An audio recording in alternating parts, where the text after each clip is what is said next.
کے درس کا عنوان ہے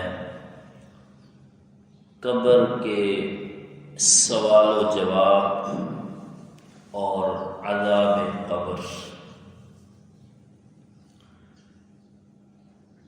یاد رکھیے کہ قبر سے مراد صرف وہ گڑھا نہیں جو ہم بناتے ہیں اور میت کو اس میں دفن کرتے ہیں، بلکہ قبر سے مراد عالم برزخ ہے۔ بہت سے لوگ جو جل جاتے ہیں، جس طرح جہازوں کے حادثات میں ہوتا ہے یا سمندر میں ڈوب جاتے ہیں، تو ایسے لوگوں کے لیے بھی یہ سوال و جواب اور برزخ کا ثواب اور برزخ کا عذاب ایسے لوگوں کے لیے بھی ہے۔ تو برزخ ایک عالم ہے، قبر اس کی ایک ظاہری شکل ہے جو اس عالم یعنی دنیا اور اس عالم یعنی آخرت کے درمیان کا عالم ہے۔ حضرت انس بن مالک رضی اللہ عنہ سے مروی حدیث مبارکہ ہے کہ آقا علیہ الصلوۃ والسلام نے فرمایا ان العبد اذا وضع فی قبرہ،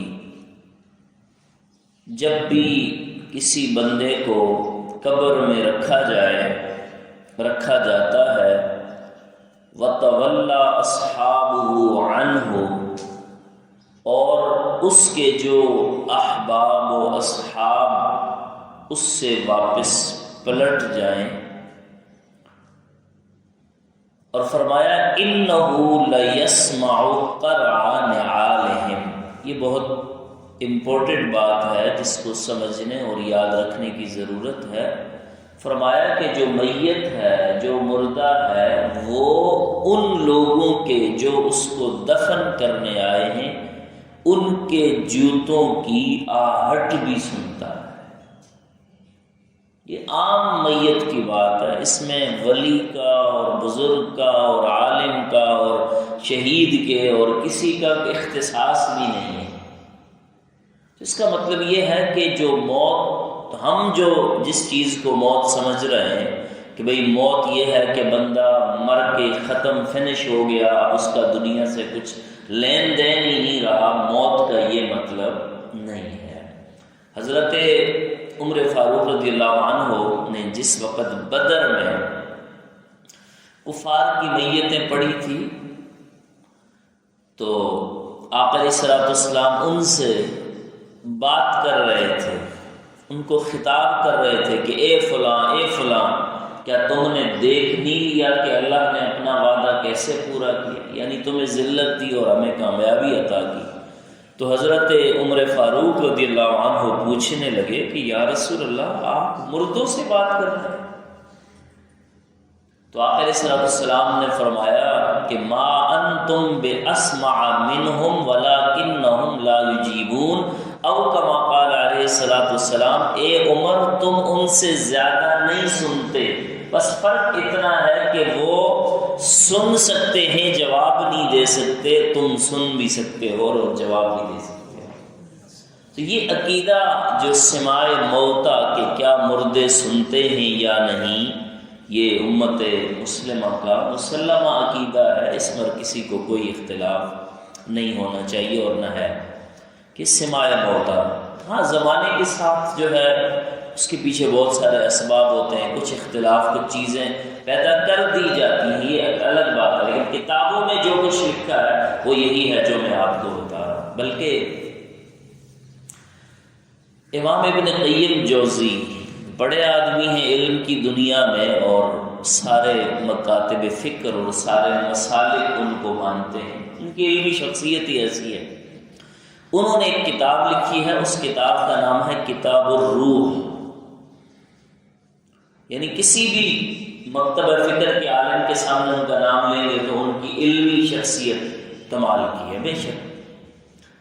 تو انہوں نے پوری کتاب اس موضوع پر لکھی ہے، کتاب الروح. اس میں بہت ساری چیزیں لکھی، آپ کو اگر فرصت ہو تو اردو میں ٹرانسلیشن اس کی ملتی ہے، پڑھیں، بہت سارا علم کا ذخیرہ آپ کے ہاتھ آئے گا. انہوں نے بہت سارے ایسے واقعات لکھے ہیں اپنی اس کتاب الروح کے اندر کہ جس میں میت کا اپنے زندوں اپنے لواحقین سے تعلق کو بیان کیا. اور اس میں ایک واقعہ یہ بھی لکھا ہے کہ ایک نوجوان قبرستان کے کنارے بیٹھا تھا، اتنے میں ایک خاتون آئی اور اس خاتون نے اس نوجوان کو اس کے نام سے بھی پکارا اور اس کی ماں کا نام بھی لیا، اے فلاں شخص اور فلانی کے بیٹے. تو ایک اجنبی آدمی جب آپ کا نام بھی جانتا ہے، آپ کی ماں کا نام بھی جانتا ہے، تو حیرت تو ہوئی اس کو. تو اس نے پوچھا کہ آپ کو میری ماں کا نام اور میرا نام، میرا تعارف کیسے پتا؟ تو جبکہ میری ماں تو دنیا میں نہیں ہے. تو اس نے بتایا کہ اصل معاملہ یہ ہے کہ میری والدہ اس قبرستان میں دفن ہے. میں نے کچھ عرصہ قبل اپنی والدہ کو خواب میں دیکھا تو میری والدہ کچھ اچھی حالت میں نہیں تھی. پھر کچھ عرصے بعد پھر دیکھا کہ میری والدہ اس سے بہتر اچھی حالت میں تھی. تو میں نے اپنی والدہ سے پوچھا کہ اے امی جان، یہ آپ کی اس حالت میں فرق کیسے ہوا؟ تو میری مرحومہ والدہ نے مجھے بتایا، اس نوجوان نے کہا، اس لڑکی نے کہا اس نوجوان سے کہ میری مرحومہ والدہ نے مجھے بتایا کہ ایک خاتون ہمارے ساتھ دفن ہے اس نام کی، اور اس کا اس نام کا بیٹا یہاں پر آیا اور اس نے سورہ یاسین کی تلاوت کر کے پورے قبرستان والوں کو ایصال ثواب کیا. اس کی برکت سے جو میتوں کو، اموات کو، مرحومین کو فائدہ ہوا، اس کا فائدہ اللہ تعالیٰ نے مجھے بھی عطا فرمایا. آپ کا کیا خیال ہے؟ ویسے یہ بھی ایک دعوت فکر ہے سوچنے کے لیے کہ کیا اسلام ایسا مذہب ہوگا کہ جو مرنے کے بعد اپنے ماننے والوں کو ایویں ہی چھوڑ دینا؟ نہیں چھوڑا. لواحقین کے ذمے کچھ کام لگائے کہ یہ کام کرو تاکہ تمہارا اپنے مرحومین کے ساتھ تعلق بھی رہے اور مرحومین کو فائدہ بھی پہنچتا. یہ مر گئے، ختم ہو گئے، اس کے بعد کوئی لینا دینا نہیں ہے، یہ تصور درست ہے. اور ایک اور عجیب بات لکھی ہے جو اس سے متعلق ہے، پھر حدیث پر آتے ہیں. کہتے ہیں کہ بہت کمال کی کتاب ہے. کہتے ہیں کہ ایک نوجوان گاہے بگاہے اپنے والد کی قبر پر آتا رہتا تھا. تو ایک دفعہ ایسا ہوا کہ اس کو آنے میں کچھ دیر ہو گئی، پھر بیچ میں کچھ وقفہ گزر گیا کہ وہ نہ آ سکا. تو عرصے بعد جب آیا، وہیں قبرستان پر بیٹھا تھا کنارے پہ، تو کہتا ہے کہ اس کو اونگ آ گئی. تو اس عالم میں اس کے والد اس کے سامنے آگے کہا، بیٹا کیا بات ہے، بڑا عرصہ ہو گیا تم مجھے ملنے نہیں آئے. اللہ، یہ اللہ تعالیٰ نے اہل ایمان کو یہ نصیب دیا. اس لیے میں کہتا ہوں کہ کوئی انسان ساری دنیا اکٹھی کر لے، ساری دنیا کی دولت اور اقتدار اور سب کچھ اس کے ہاتھ میں ہو، مگر ایمان نہ ہو، کچھ بھی نہیں ہے اس کے پاس. اور کسی کے پاس کچھ بھی نہ ہو، ایمان کی دولت ہو، تو سمجھ لیں اس کو اللہ نے ساری کائنات دے دی ہے.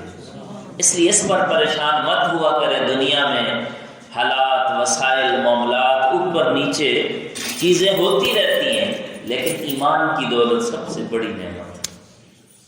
اب دیکھیں نا، بش ہو تو کلنٹن ہو تو فلانا ہو، ساری دنیا تو ان کی مانتی ہوگی مگر فرشتے کسی کی نہیں مانتے.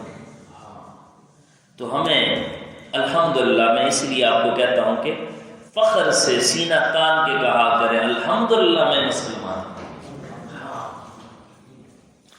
تو بیٹے نے ابا جان نے پوچھا بیٹا کیا بات ہے، عرصہ ہوا کہ تم آئے نہیں میری قبر پر؟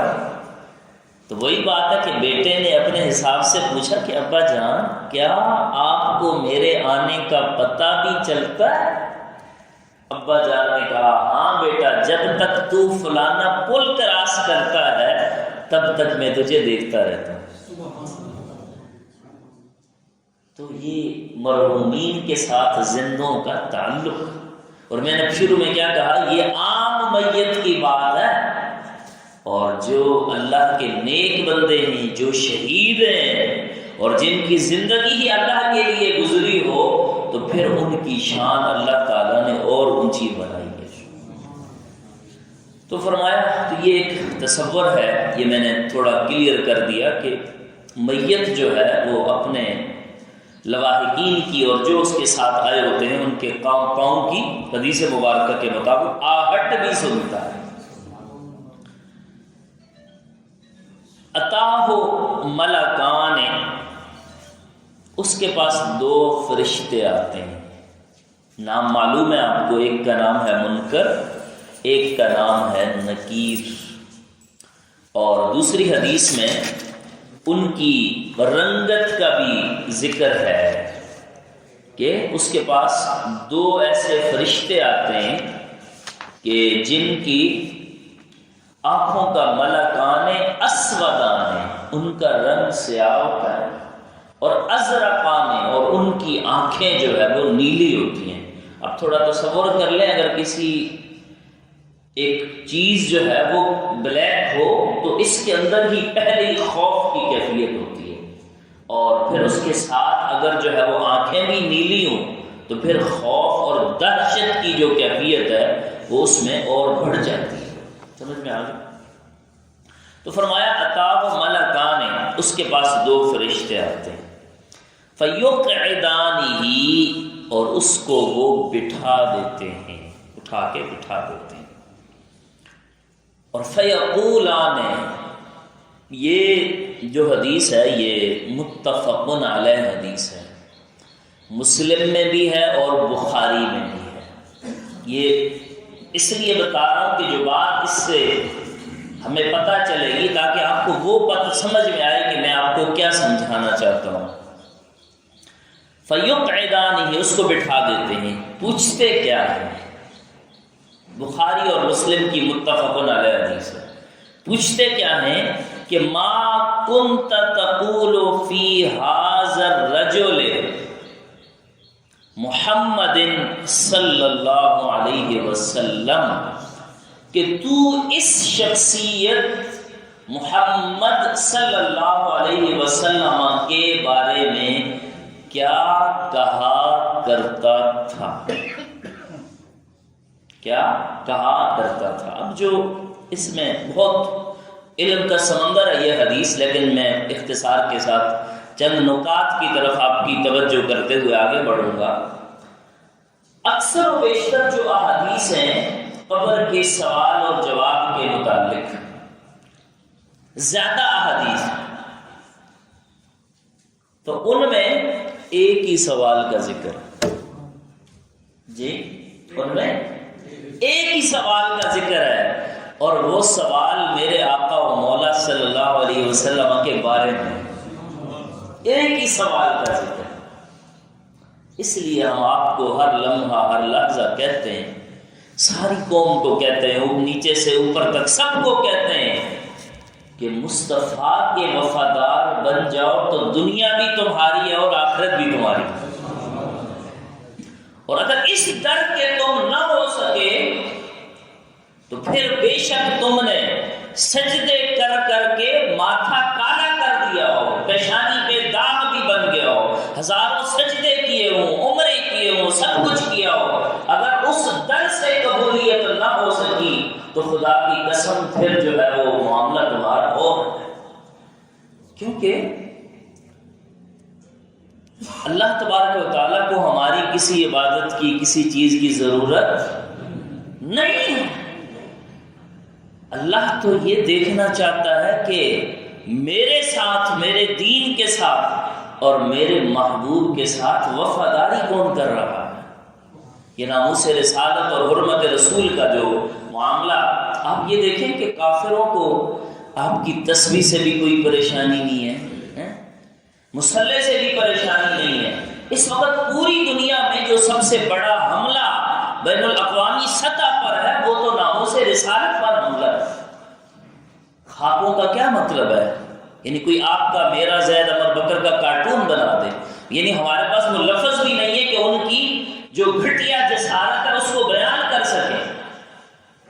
اور آپ یہ بھی دیکھیں کہ بہت سے اصحاب جبہ و دستار، تسبیح پڑھنے والے، سجدے کرنے والے، سب کچھ اس پر ایک لفظ بھی نہیں بول رہے۔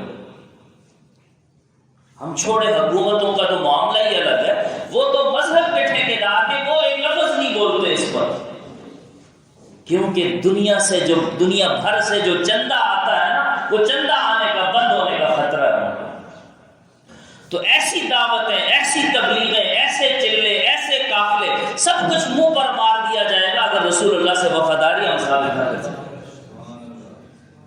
کیونکہ زیادہ احادیث میں سوال یہ ہے، اچھا جہاں 3 سوال ہیں وہاں بھی جو تیسرا سوال ہے وہ میرے آقا کے متعلق ہی ہے۔ جہاں 1 ہے وہاں تو 1 ہی ہے، بس حضور کہ ان کے بارے میں کیا کہا کرتا تھا۔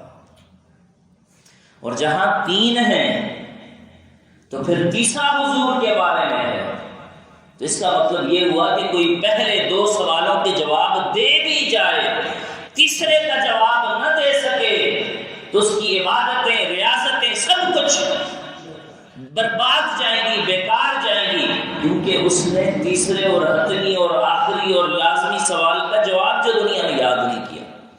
پھر یہاں یہ بھی بڑی جو محدثین نے بات لکھی ہے کہ زیادہ تر تو وہی بات ہے جو مشہور ہے، لیکن بعض نے یہ بھی لکھی ہے وہاں دکھایا کچھ نہیں جا رہا ہوگا۔ ایک بات یہ بھی ہے، دکھایا سامنے کچھ بھی نہیں جا رہا ہوگا، آپ کے ذہن میں، خیال میں، دل میں، فکر میں حضور کتنے ہیں اس کے بارے میں سوال ہوا۔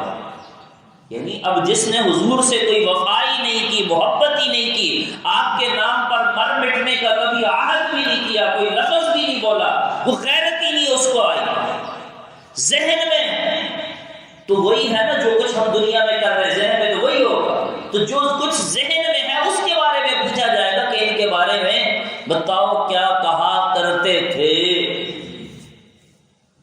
اچھا یہ نہیں پوچھا یہ کون ہے، جی سوال کیا ہے یہ نہیں ہو رہا یہ کون ہے، کہ ہو سکتا ہے دنیا میں سن کے بول ہی دے کہ ہاں یہ تو حضور ہی، یہ سوال ہی نہیں ہے۔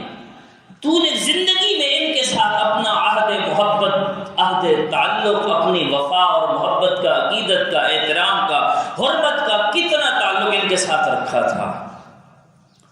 ما کنت تقول فی حق ھذا الرجل، اور اس میں ایک پیغام یہ بھی ہے کہ جب بھی ہم اپنے محبوب صلی اللہ علیہ وسلم کا ذکر کریں تو ادب اور احترام کی انتہا کر دیں، کہ باب جبریل کے پہلو میں ذرا دھیرے سے فخر کہتے ہوئے جبریل کو یہ پایا گیا، اپنی پلکوں سے در یار پہ دستک دینا، اونچی آواز ہوئی تو عمر کا سرمایہ گیا۔ ادب کا حیست زیر آسماں از عرش نازک تر، نفس گم کردہ میں آید جنید و بایزید ہی چاہ۔ اور ہمارے علماء نے، علماء نے، محدثین نے، اسلاف نے ہمیں یہ سارے کا سارا کچھ کر کے دکھایا۔ فَأَمَّا الْمُؤْمِنُ، جو مومن ہوگا تو وہ کیا کہے گا؟ یقول اشہد انہ عبد اللہ ورسولہ، کہ میں گواہی دیتا ہوں یہ اللہ کے بندے بھی ہیں اور اللہ کے رسول بھی ہیں۔ فیقال له انظر الى مقعدك من النار قد ابدلك اللہ به مقعدك من الجنہ، وہ دیکھ تیرا ٹھکانہ دوزخ تھا لیکن تو نے چونکہ سوال کا جواب دے دیا ہے، اب اس کے بدلے اللہ تعالیٰ نے تیرا ٹھکانہ وہ والا، یعنی دوسرا اس کو ساتھ میں جنت دکھا دی جائے گی، اب اللہ نے تیرا ٹھکانہ یہ جنت کر دیا ہے۔ اور اما المنافق، والکافر، جو منافق ہے اور کافر ہے۔ اب اس میں منافقت کیا ہے اور کس کو کہتے ہیں، یہ طویل بحث ہے، لیکن اتنی بات ہے کہ جو میں اس پر بات پہلے کر چکا ہوں کہ انسان کے اندر اگر دنیا میں منافقت کی علامات پائی جائیں، یعنی منافقین والے کام پائے جائیں، تو ہم تو اس کو نہیں کہتے کہ وہ کوئی منافق ہے یا نہیں، کیونکہ یہ تعین کرنا یہ شریعت اسلامیہ کا کام ہے، لیکن اس کو سوچنا چاہیے کہ کہیں میری موت منافقانہ نہ آ جائے۔ وہ جو 4 باتیں ہیں، اذا وعد اخلف، جب وعدہ کرے تو اس کی وعدہ خلافی کرے، بات کرے تو جھوٹ بولے، اس کو جب امانت دار بنایا جائے تو وہ خیانت کرے، اور جب بات کرے تو گالی دے۔ یہ 4 علامات اور بھی جو ہے وہ مثلاً فجر اور عشاء کی نماز میں جو بندہ حاضر نہ ہو جماعت میں، تو اس کے لیے بھی جو ہے وہ بھی منافق ہے، کیونکہ نبی علیہ السلام نے فرمایا کہ فجر اور عشاء کی نماز منافقین پر بھاری ہے، جو نہ آئے۔ اور اس طرح کی اور بھی منافق نفاق کی علامات ہیں۔ تو جب نفاق کی علامات پائی جائیں تو خطرہ ہے کہ کہیں بندے کی موت منافقانہ نہ آ جائے۔ میں اکثر آپ کو یہ بھی کہتا ہوں کہ یہ جو ہم جو کچھ کر رہے ہیں اس کی کوئی حیثیت نہیں ہے، یہ کوشش، یہ بھاگ دوڑ، یہ محنت، یہ جدوجہد کرتے اس لیے ہے کہ کم سے کم یار مریں تو ایمان پہ موت تو آ جائے۔ باقی یہ ہمارے اعمال کا حال کوئی نہیں ہے کہ تو کبھی جو سر بسجود ہوا تو زمین سے آنے لگی صدا، تیرا دل تو ہے صنم آشنا، تجھے کیا ملے گا نمازی۔ دل تو ہمارے کہیں اور لگے ہوئے ہیں، اگر تھوڑا بہت کچھ ہے بھی تو اس کا بھی حال نہیں ہے۔ تو اس لیے کم سے کم اتنی کوشش تو کرے کہ ایمان پر موت تو آ جائے، کم سے کم منافقین کی صف سے نکل کر مسلمانوں کی صف میں تو کھڑے ہو جائیں۔ اللہ تو فیقول، تو اس کو کہا فیقال له ما كنت تقول في حق هذا الرجل، منافق اور کافر سے بھی پوچھا جائے گا کہ تو اس ہستی کے بارے میں کیا کہا جائے گا، کیا کہا کرتا تھا۔ فیقول لا ادری، وہ کہے گا مجھے معلوم نہیں ہے۔ وہ جو کہا نا آج لے ان کی پناہ، آج مدد مانگ ان سے، کل نہ مانیں گے، انہیں جانا انہیں مانا نہ رکھا، غیر سے کام، للہ الحمد میں دنیا سے مسلمان گیا۔ یہ سبق اسی لیے تو پڑھایا ہے۔ امام احمد رضا نے اپنی کتاب، اپنے شاعری میں، اپنے نعت میں یہ بات اسی لیے تو بتائی ہے کہ ان کے ساتھ جو ہے پھر کے گلی گلی تباہ، ٹھوکریں سب کی کھائے کیوں، دل کو جو عقل دے خدا تیری گلی سے جائے۔ اور جو تیرے در سے یار پھرتے ہیں، در بدر یوں ہی خار پھرتے ہیں، اس گلی کا گدا ہوں میں جس میں مانگتے تاجدار پھرتے ہیں، اور کوئی تیری بات کیوں پوچھے رضا، تجھ سے کتے ہزار پھرتے ہیں۔ یہ اسی لیے تو بتایا کہ یہ اس بارگاہ سے اپنا تعلق، وہ زمانہ ایسا تھا جو امام احمد رضا کا زمانہ تھا، اس وقت بھی انگریز لوگوں کو خریدتے تھے ہلکے فتوے لینے کے لیے، نرم باتیں کرنے کے لیے، میٹھی میٹھی باتیں کرنے کے لیے، لیکن امام احمد رضا نے ساری امت کو، امام احمد رضا مجدد اس لیے بنے، عالم بھی بہت تھے، سب کچھ تھے، مجدد اس لیے بنے کہ انہوں نے حرمت رسول پر کمپرومائز نہیں کیا۔ کہا کہ میں گستاخان رسول کے خلاف تلوار ہوں، اور میں انگریز کے خلاف۔ اس زمانے میں بعض لوگوں نے نرم فتوے دیے، جہاد کا فتویٰ نہیں دیا، اور اس زمانے میں اس کے کچھ بات پھر جب پاکستان کی تاریخیں ساری چیزیں چلی کہ نہیں ہندو مسلم بھائی ہم ہندوستان میں رہتے ہیں، ہم بھائی ہیں، اس وقت بھی وہ جن لوگوں نے کام کیا وہ امام احمد رضا کی تربیت یافتہ تھے کہ نہیں، ایک ملک میں رہنے سے بھائی بھائی نہیں ہو سکتے، ایک دین ہوگا تو پھر بھائی بھائی بنے۔ اور یہی فتوے بعد میں تحریک پاکستان اور پاکستان بننے کا ذریعہ بنے۔ تو ہر زمانے میں یہ چیزیں ہوتی ہیں، لیکن اس بارگاہ کے ساتھ جو وفادار ہوگا تو پھر دنیا میں بھی وہ پار ہوگا اور آخرت میں بھی پار ہوگا۔ فیقول لا ادری، میں تو نہیں جانتا، مجھے تو معلوم نہیں ہے، کنت اقول ما یقول الناس، میں تو وہی کہتا تھا جو لوگ کہتے تھے۔ فیقال له لا دریت ولا تلیت، کہ تو نہ جانے، ہمیں معلوم تھا کہ تو نہیں جانے گا، اور اللہ کرے تجھے معلوم نہ ہو۔ اور یضرب بمطارق من حدید ضربۃ فیصیح صیحۃ یسمعها من یلیہ غیر الثقلین، پھر اس کو ایسے لوہے کے گرز سے مارا جاتا ہے جو جواب نہ دے پائے۔ فرمایا کہ انسان اور جن تو اس کی آواز نہیں سنتے، باقی ساری مخلوقات جو ہے وہ اس کی آواز سنتی ہے۔ اللہ۔ حضرت زید بن ثابت رضی اللہ عنہ روایت کرتے ہیں کہ رسول اللہ صلی اللہ علیہ وسلم ایک بنی نجار کی ایک دیوار کے پاس تھے اور ایک خچر پر سوار تھے، اور اچانک وہ جو خچر تھی وہ اس طرح حرکت کرنے لگی کہ ڈولنے لگی، قریب تھا کہ اس طرح ہلنے لگی کہ نبی علیہ السلام بھی جو ہے وہ نیچے آ جاتے۔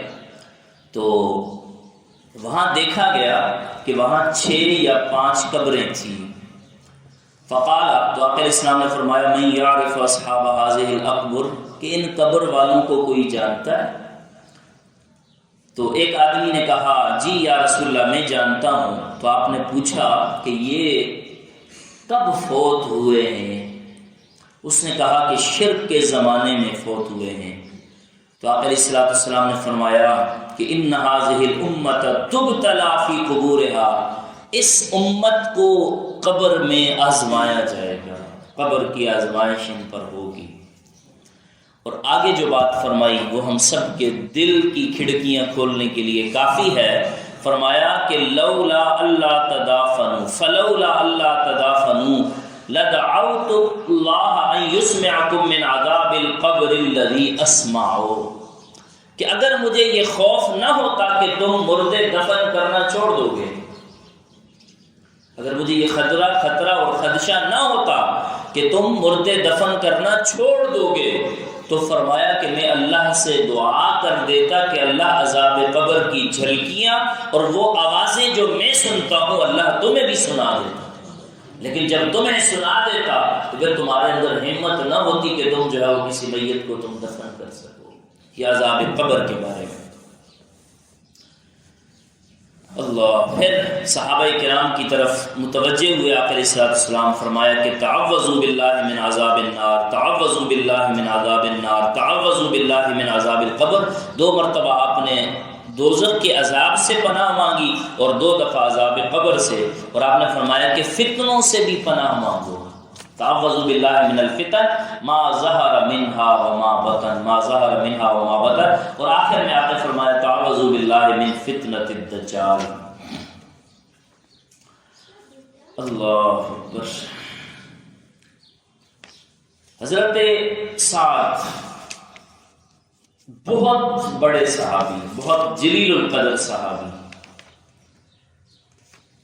سعد بن معاذ اتنے جلیل القدر صحابی کہ جن کے بارے میں یہ لکھا ہے، بلکہ حدیث میں ہی ہے کہ آقا علیہ السلام نے فرمایا کہ اہتز العرش لموت سعد بن معاذ، کہ حضرت سعد بن معاذ رضی اللہ عنہ کی جب موت واقع ہوئی تو عرش الہی بھی حرکت میں آیا۔ اتنی جلیل القدر شخصیت تھے، لیکن ان کے لیے بھی جو حدیث مبارکہ میں لفظ استعمال ہوئے کہ جب حضرت سعد بن معاذ رضی اللہ عنہ کو دفن کیا، نبی علیہ السلام خود وہاں پر موجود تھے، تو آپ نے فرمایا لقد ضاق علی ھذا العبد الصالح قبرہ، کچھ لمحوں کے لیے، کچھ دیر کے لیے ان پر بھی قبر جو ہے وہ تنگ ہوئی۔